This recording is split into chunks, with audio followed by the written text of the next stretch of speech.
आगामी सिंहस्थ कुंभमेळ्याच्या पूर्वतयारी दरम्यान महिला आखाड्यांच्या सहभागाबाबत नववाद समोर आला असून महिला आखाड्याच्या प्रमुख साध्वी त्रिकाल भवंता यांनी प्रशासन व पोलिसांच्या भूमिकेवर तीव्र नाराजी व्यक्त केली। सिंहस्थ ध्वज शिलान्यास पूजन सोहळ्याच्या वेळी पोलिसांनी आपल्याला कार्यक्रमस्थळी जाण्यापासून रोखल्याचा आरोप करत संबंधित अधिकाऱ्यांवर कठोर कारवाईची मागणी त्यांनी केली।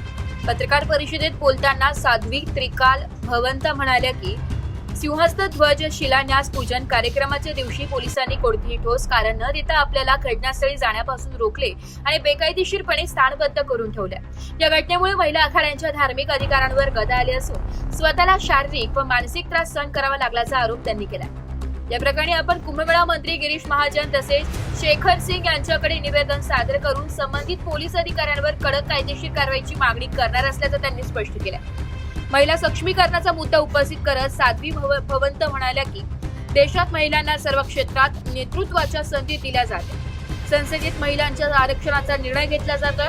विविध क्षेत्रात महिला महत्त्वाच्या जबाबदाऱ्या सांभाळत आहे। असे असताना सनातन धर्मातील सर्वोच्च धार्मिक पर्व मानल्या जाणाऱ्या कुंभमेळ्यात महिला आखाड्यांना समान स्थान आणि नेतृत्व का दिले जात नाही असा सवाल त्यांनी उपस्थित केलाय। त्यांनी पुढे सांगितले की आतापर्यंतच्या कुंभमेळा नियोजनात महिला आखाड्यांकडे सातत्याने दुर्लक्ष करण्यात आले असल्याची भावना निर्माण झाली। प्रशासनाकडून अपेक्षित सहकार्य मिळत नसून अनेकदा जाणून बुजून अडथळे निर्माण केले जात असल्याचा आरोपही त्यांनी केला। जर महिला आखाड्यांना सिंहस्थ कुंभमेळ्यात कोणतेही महत्त्वाचे स्थान दिले जाणार नसेल तर आम्ही या धार्मिक पर्वात सहभागी व्हावे की नाही याबाबतचा प्रश्न निर्माण झालाय। महिला संतांना वारंवार दुय्यम वागणूक दिली जात असेल तर महिला आखाड्यांना भविष्यात स्वतंत्र भूमिका घ्यावी लागू शकते असा इशारा साध्वी त्रिकाल भवंता यांनी दिला। या आरोपामुळे आगामी सिंहस्थ कुंभमेळ्याच्या पार्श्वभूमीवर महिला आखाड्यांच्या प्रतिनिधित्वाचा मुद्दा पुन्हा एकदा चर्चेत आला असून प्रशासन यावर काय भूमिका घेते याकडे लक्ष लागलंय। आपका नाम बताइए। मैं आद्या जगतगुरु शंकराचार्य त्रिकाल भवंता सरस्वती जी महाराज अखाड़ा परिसंस्थापक। क्या विषय हुआ था? ध्वजारोहण शिलान्यास का पूजन था, जिसमें पूजन में मैं जा रही थी। मुझे पूजन में रोका गया। क्यों रोका गया ये मुझे नहीं पता है। मेरे साथ अभद्रता हुई, बदतमीजी हुई, ज़बरदस्ती रोका गया। मुझे ला करके गेस्ट हाउस में हाउस अरेस्ट किया गया। 9 बजे रात तक मुझे किसी भक्तों से मिलने जुलने नहीं दिया गया। कानून में, धर्म में, राजनीति में सब जगह महिलाओं की भागीदारी सुनिश्चित कर दी गई है। धर्म के क्षेत्र में ऐसा अत्याचार क्यों हो रहा है महिला साध्वियों के साथ, महिला अखाड़े के साथ? ये मेरा विषय था कि ऐसा क्यों इस सिंहस्थ में शुरुआत में ही ऐसा हो गया, आगे क्या होगा। गिरीश महाजन को मैंने कल भी फ़ोन मिलाया, उनके पीए को फ़ोन मिलाया, उसके बाद न उनके पीए ने फ़ोन उठाया न गिरीश महाजन ने फ़ोन उठाया। मेरी कोई बात नहीं हुई। इससे पहले बात हुई थी, उन्होंने कहा माता जी आ जाइएगा। अभी इसके बाद हमारी सतीश शुक्ला जी से बात नहीं हुई। उनको पता है के कारण अभी मैंने उनसे बात नहीं किया है, अब नहीं है। शासन से मांग करती हूँ, जो पुलिस वालों ने मेरे को रोका है, मेरे साथ बदतमीजी किया है, मेरे इस धार्मिक व्यवस्था को रोका है, धार्मिक आघात किया है, धार्मिक पूजा पाठ में मुझे रोका गया है, मुझे बड़ा आघात हुआ है। मेरी इस व्यवस्था को, मेरे जो है अनुयायियों को, मेरे भक्तों को जो दुख हुआ है, उनके ऊपर कानूनी कार्रवाई सख्त से सख्त, जल्द से जल्द होना चाहिए, ये मेरी मांग है। जो 21 और 22 तारीख को महिला साध्वियों का एक सम्मेलन करना है। 1 महीना पहले भी चर्चा हुई थी। जब से हम आए तब से भी चर्चा हो रही है। उनके पीए भी आए, कई बार बात किया। तो 8 तारीख को पीए ने कहा था कि साहब आएंगे, आप बैठ के बात कर लीजिएगा। इसके लिए हम जब मिलने के लिए गए तो वो कुछ आश्वस्त थे। काफ़ी देर वेट करने के बाद उन्होंने फ़ोन के द्वारा कहा कि माता जी परसों कार्यक्रम है 11 को, आप आइएगा, कार्यक्रम में भी भाग लीजिएगा और कार्यक्रम के बाद हम बैठ करके बात कर लेंगे। पीए ने भी कहा। और सभी कार्यक्रमों में हमें, चाहे शेखर साहब हो, चाहे कलेक्टर हो, चाहे मंत्री जी हो, एक नहीं, मैं लगातार कई बार कुंभ मेला मंत्री गिरीश महाजन जी से मिल चुकी हूँ और उन्होंने मुझे पूरी तरह से आश्वस्त किया है। लेकिन ध्वजारोहण शिलान्यास के दिन से मुझे ऐसा लगता है कि इसमें राजनीति हो रही है।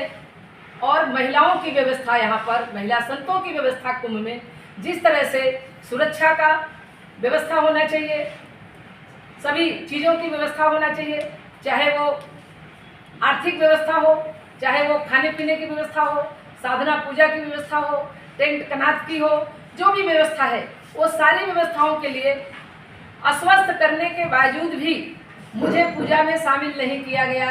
ये कौन सी ऐसी राजनीति हो रही है?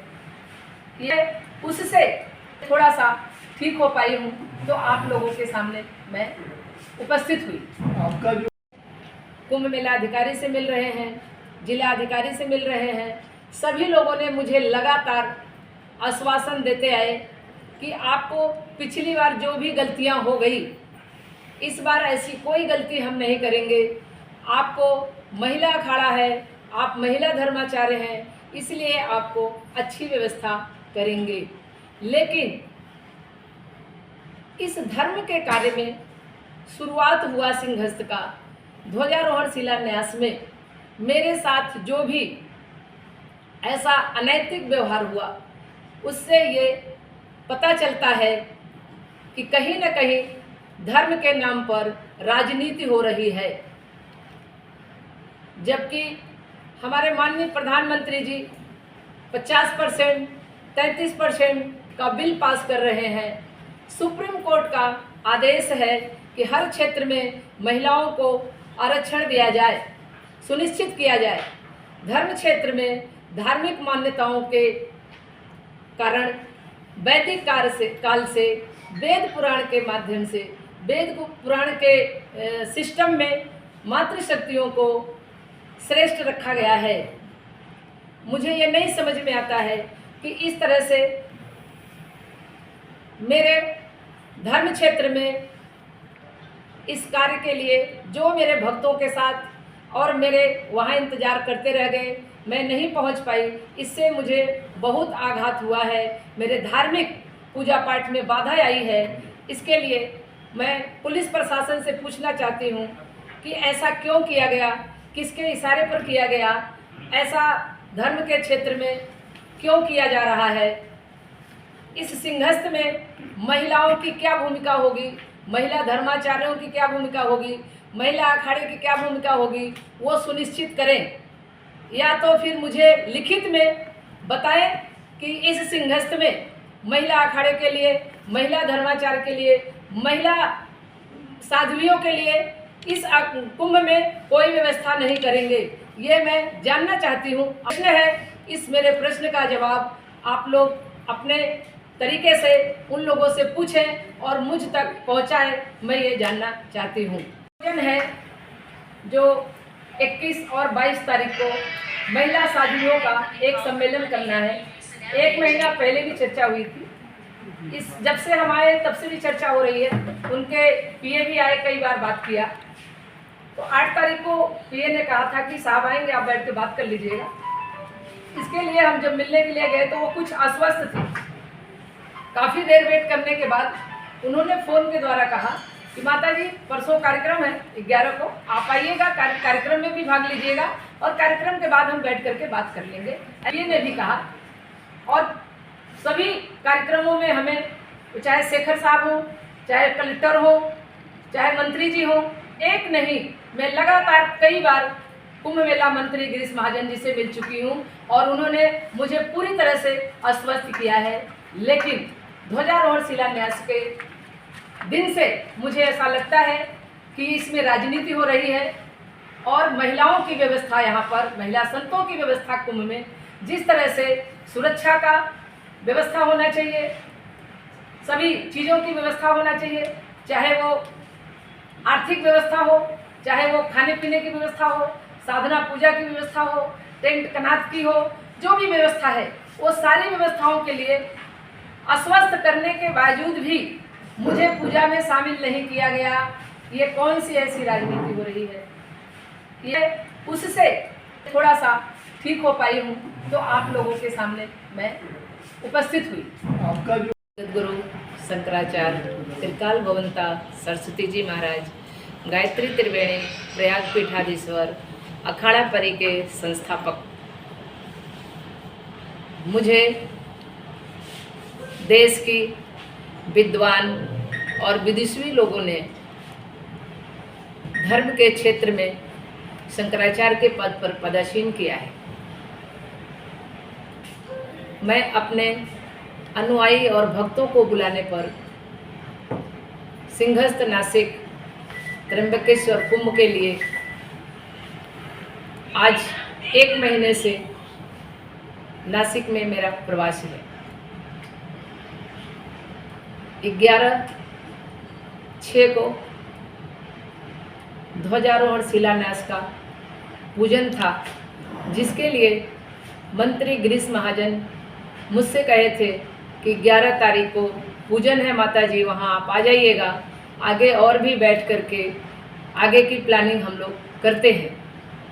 वैसे भी मुझे पता था, उन्होंने भी बुलाया, जो भी पूर्व में कमेटी थी उन्होंने मुझे ध्वजारोहण में निमंत्रण दिया और मैं अपने दैनिक जीवन जो सुबह का पूजा पाठ होता है उसको करके मैं इस धर्म के कार्य में सम्मिलित होने के लिए, पूजा करने के लिए पंचवटी में जा रही थी।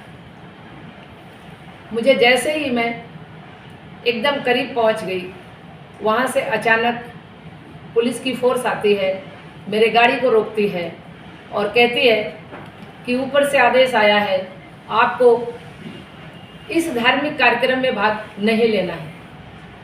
मैं आपके माध्यम से प्रशासन से पूछना चाहती हूँ कि ये किस कानून में ऐसा है, किस धर्म में ऐसा है कि धार्मिक कार्य हो, जिस कार्य के लिए, धर्म के कार्य के लिए मैं इतनी दूर से आकर के 1 महीने से प्रवास कर रही हूँ। पिछले 1 साल से मेरा लगातार यहाँ पर प्रवास है, भक्तों से मिलना जुलना है। मेरा आनंद वाटतो की नाशिकचं प्रेस मीडिया एका साध्या मेसेजवरती आपण इमिजिएटली येता, रिस्पॉन्स देता, याच्यावरून दिसते की जागरूकता किती आपलं। आणि विशेष म्हणजे नेहमीसारखंच प्रत्येक घटना, चांगली असो, वाईट असो, धार्मिक असो, कुठली घटना असो, आपण सर्वांचे सहकार्य असते आणि ताबडतोब हिरिरीने आपण त्यात स्टेप्स घेऊन आपण ते काम करता। पुन्हा न्याय मिळवून द्यायचे विषय असो, कोणाच्या धार्मिक भावनांचा विषय असो, किंवा हल्ली नाशिकमध्ये काही गोष्टी चालल्या आहेत, क्रिमिनल पॉलिसी असो, त्यावर तर तत्परतेने मीडिया डोळे, लाईव्ह डोळे आणि आपल्या मार्फत सर्वांकडे दूरदाराजपर्यंत, खेड्यापाड्यात आज हा मोबाईल प्रत्येकाकडे आहे, याच्यावरनं यूट्यूबच्या मार्फत, इलेक्ट्रॉनिक मीडियाच्या मार्फत, प्रिंट मीडियाच्या मार्फत ती न्यूज जाते, ती न्यूज वाऱ्यासारखी पसरते। त्यामुळे आपण सर्व एक सामाजिक जबाबदारीची जाण ठेवून इतकं तत्परतेने काम करतात, त्याबद्दल आपल्या सर्वांचं धन्यवाद। विविध आखाडे सहभाग होत आहेत, त्यात विशेष करून बाहेरगावचे, बाहेर स्टेटमधले आखाडे इथं सहभागी होतात। मागच्या वेळेस देखील सिंहस्थ आपल्या मीडिया आणि चॅनल्समुळे इतकं सक्सेसफुल झाला की नाशिकचं नाव लौकिक झालं। आता यावेळेस देखील मागच्या वेळेसारखंच आपल्याकडून सहकार्य अपेक्षित आहे। आता जसे विविध आखाडे, त्यात एक परी आखाडा म्हणून साध्वीचे आल्यात, साध्वी त्रिकाल भवनला, ते आपल्याला त्यांचं परिचय पण देतील। पण आपल्याला, मला वाटतं सर्वांना ज्ञात आहे की मागच्या सिंहस्थमध्ये सरकारने आणि ओव्हरऑल जी सिंहस्थ जी कमिटी होती त्यांनी त्यांना फार चांगलं सहकार्य केलं होतं, त्यांना सर्व सेवा दिल्या होत्या, त्यांना आर्थिक मदत केली होती आणि स्त्री साध्वी असल्या कारणाने त्यांना जी काय व्यवस्था आहे ती सगळी बघितली होती। त्या समाधानी होऊन आपल्या उज्जैन गावी गेले होते। यावेळेस ते मागील 6 महिन्यापासून आलेले आहेत इथे आणि आता त्यांची हीच अपेक्षा आहे इथल्या सिंहस्थ मंत्र्यांकडे आणि बाकी पदाधिकाऱ्यांकडे की बा त्यांना ते एकमेव स्त्री साध्वी परी आखाडा असल्याने त्यांना ज्या दुसऱ्या आखाड्यांना ज्या सेवा देणार आहेत त्या सेवा देण्यात यावं। मी आपला जास्त वेळ नाही घेता, मी आपलं नाशिक लोकशाही न्यूजसाठी निर्मला गायकवाड, नाशिक।